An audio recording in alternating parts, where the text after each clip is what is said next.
যে এখানে যারা দাঁড়িয়ে আছে তাদের বাসস্থান নেই। এই রাষ্ট্রের অধিকার, এই রাষ্ট্রের দায়িত্ব হচ্ছে যে প্রত্যেকটি বস্তিবাসীকে তাদের অধিকার অনুসারে ন্যায্য বাসস্থানের ব্যবস্থা করে দেওয়া। কিন্তু আমরা দেখছি শেখ হাসিনা সরকারের মতো এই সরকার অনেকটা তালবাহানা করছে, অধিকার নিয়ে তারা খেলাফড়া করছে। আমরা বলতে চাই ডক্টর ইউনূস সাহেব, আপনি এই দেশের দায়িত্ব এসেছেন।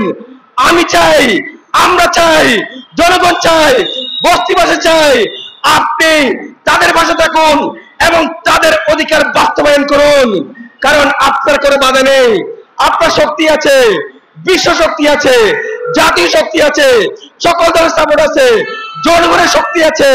অতএব সকল শক্তি নিয়ে, সকল বাধা অতিক্রম করে বস্তিবাসীর সাথে যে ধরনের দীর্ঘদিনের যে আশ্বাস, তাদের যে অধিকার, এই অধিকার নিয়ে কোন প্রকার কালক্ষেপণ না করে অতি শীঘ্রই অনতিবিলম্বে তাদের অধিকার বাস্তবায়ন করুন, বাস্তবায়ন করুন, বাস্তবায়ন করুন।